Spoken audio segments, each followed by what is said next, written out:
Hello guys, welcome. Collective reading tayo ngayon. So tingnan natin yung past and present, okay? Kung kaninong energy to, no? Yun nangyari sa nakaraan, tapos hanggang ngayon, okay?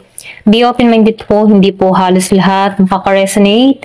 Thank you nga po pala sa mga nagsusubscribe, sa mga bumabalik. Maraming pong salamat. Sa mga hindi pa nagsusubscribe, subscribe na po. Then, para lagi kayong update, click the notification bell below, okay? Ayan, start na tayo. Ano yung nangyari sa past? Kung kanino mang energy to, okay? Ano yung nangyari sa past? Give me the message. Ano yung nangyari sa past? So, mayroong Four of Wands reverse. The Empress.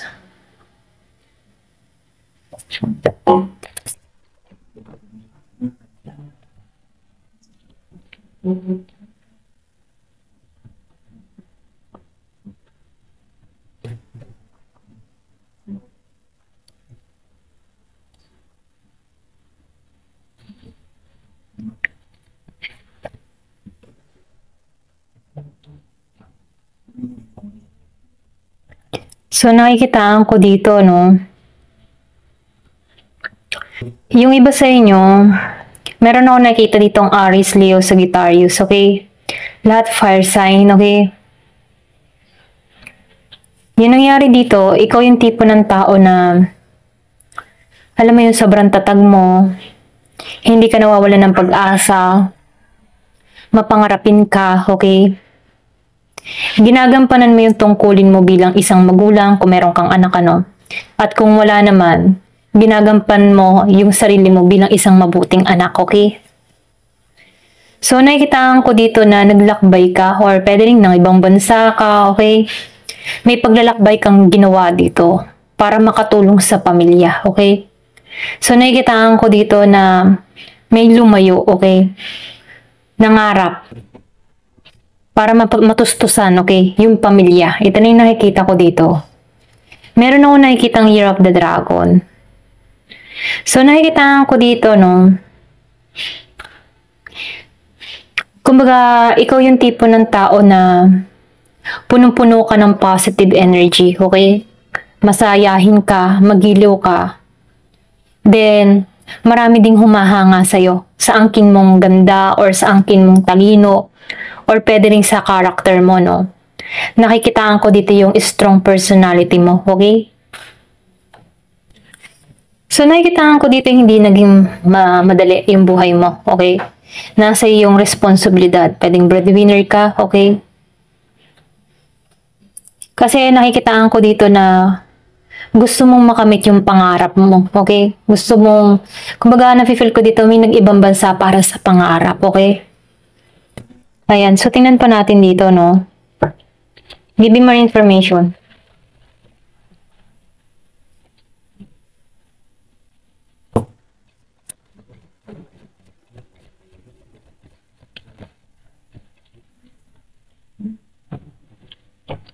So, nakikitaan ko dito, yung iba sa inyo meron kang nakilala sa lugar na pinuntahan mo, okay? So, nakikitaan ko dito, nagustuhan mo tong tao na to, ginusto mo to, okay? Pero nafe-feel ko dito na maraming ayaw dito sa tao mo, okay? Ito na yung nakikita ko, no? Pwedeng family mo. Ayan. So, nakikitaan ko dito ayaw or pwede rin yung iba sa inyo, sinikreto mo to, okay? Kung ikaw man is single na pumunta sa ibang bansa or meron kang karelasyon, ano? Meron, kumbaga nafe-feel ko dito, sinikreto, okay? May pagsisekreto ka na ginawa. Kasi, hindi ito kikilalanin ng pamilya mo. Ayan.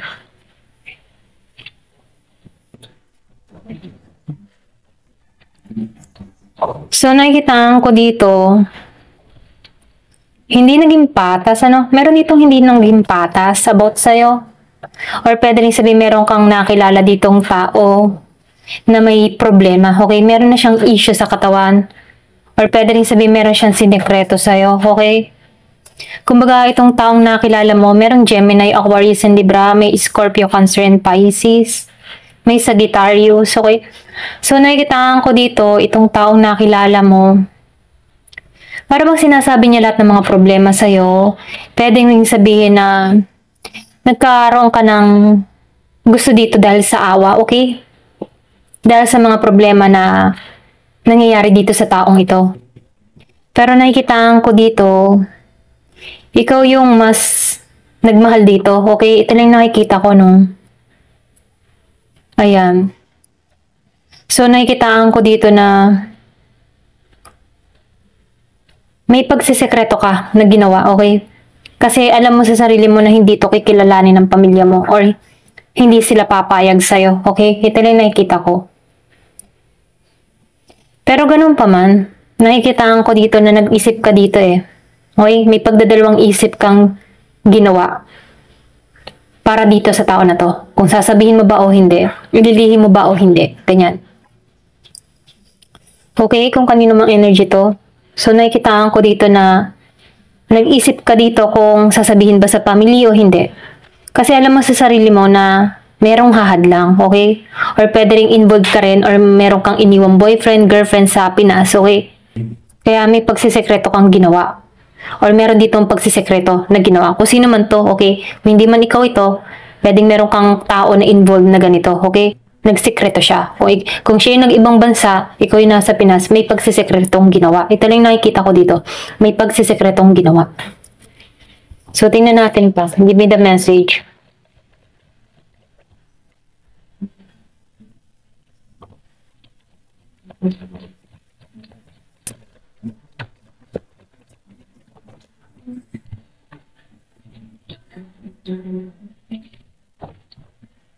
So, nakikitaan ko dito, nalimutan ka nito, no?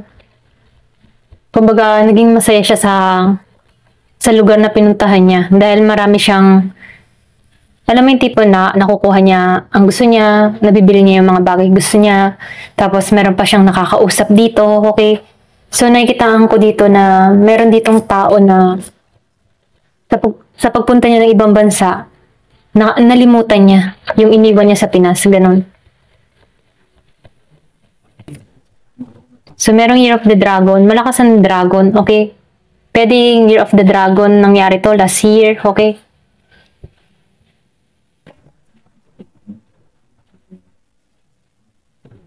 So, nakikitaan ko dito, kung meron kang involved na taon ng ibang bansa, okay?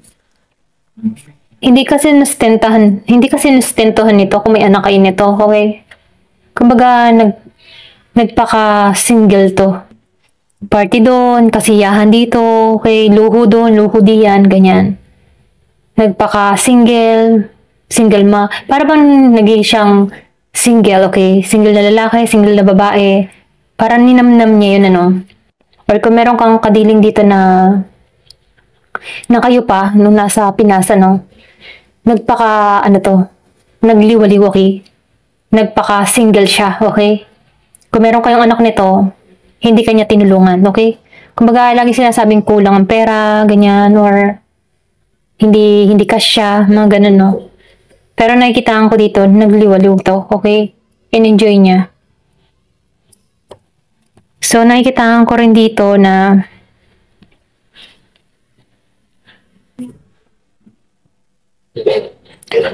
nakikitaan ko dito, no? Nawalan to ng focus sa'yo, okay? Nawala siya ng focus sa'yo. Ito na yung nakikita ko. Kumbaga, naging makasarili siya dito.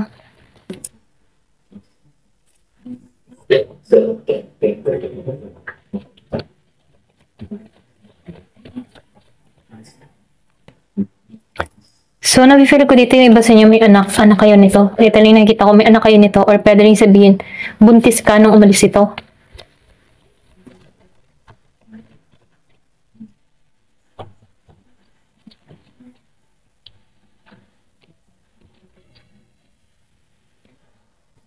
Nandun yung pagkikare mo dito eh, pag-aalala mo sa tao na to. Ikaw yung tipo ng tao na mapagmahal, okay?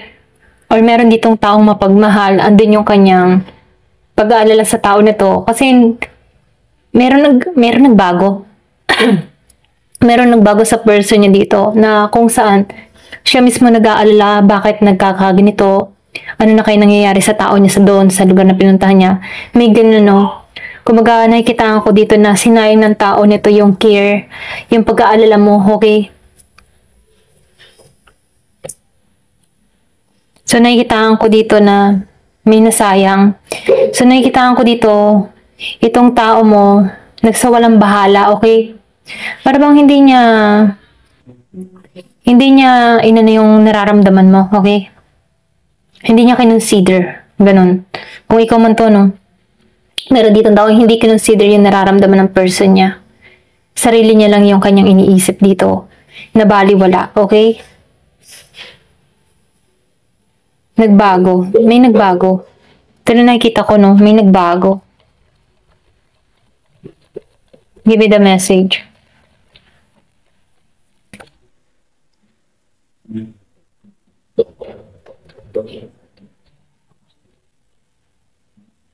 So, dumating din sa point ano na nagtataka ka dito.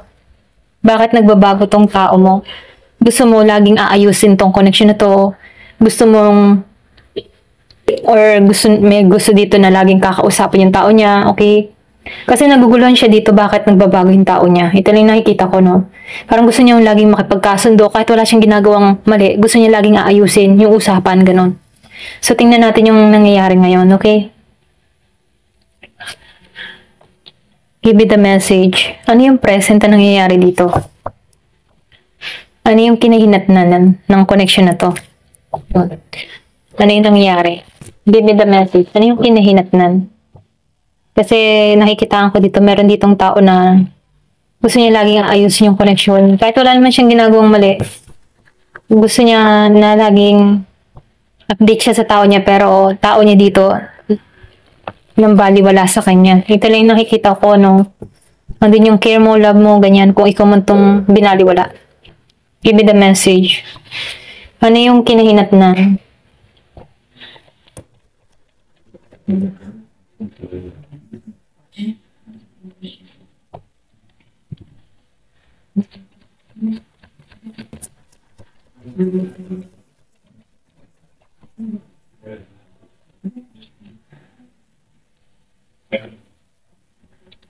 May devil energy.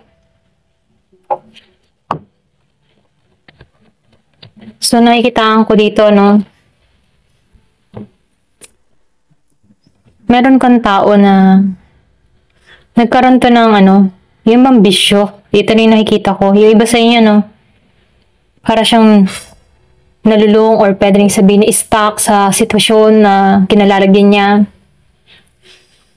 Meron kang tao dito na nawala, okay? Pero ganun pa man nakikitaan ko dito na meron ka ng mga natuklasan dito sa tao mo. Parang nanghinayang ka, okay? Nanghinayang ka sa pagmamahal mo dito, okay?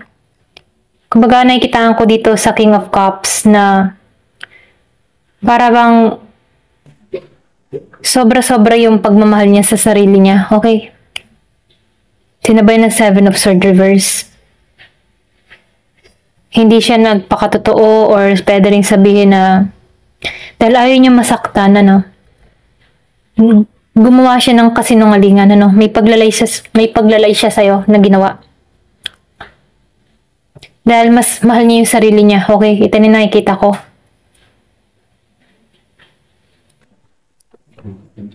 Pero nitong ayaw sumugal, okay? Parang takot sumubok. Takot sumubok sa'yo, okay? Tingnan ko yung nangyari sa'yo. Ano yung nangyari sa'yo? Natuklasan mo ba to?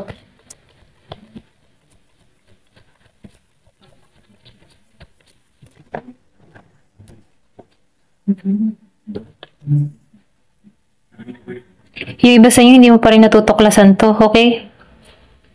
Kasi mahal na mahal mo tong tao na to. Ito lang nakikita ko, no? Kumbaga, binubulag ka ng pagmamahal kahit may nararamdaman ka na or parang nasa-sense mo na meron ditong pinaniniwala yung sarili niya na okay pang lahat, ganon. Okay kung kanino man to. Kumbaga nagbubulag-bulagan siya dito. Give me the message. So, nakikitaan ko dito, no, may nagtutulak dito na, or merong, para bang ginigising na tong tao na to na huwag siya magpalinlang, okay? Kasi, the more na nagmamahal siya dito sa tao na to, the more na tinitik advantage siya dito. Ayan, give me the message.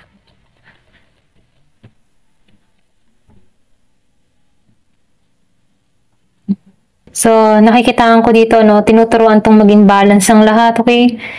Kung nakikita mo yung 444, meron ditong bagong simula or pwede rin merong pinaiisip sa'yo dito, okay?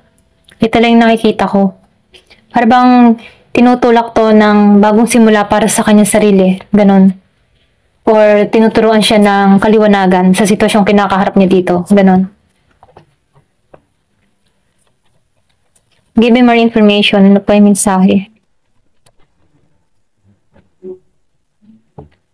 So, nakikitaan ko dito, no, pag natuklasan na itong tao na to, okay, kung ikaw man umaasa pa rin sa tao mo, no, nakikitaan ko dito, pag nagising ka na dito, nafe-feel ko dito na aayawan mo to, ayan, aayawan mo talaga to.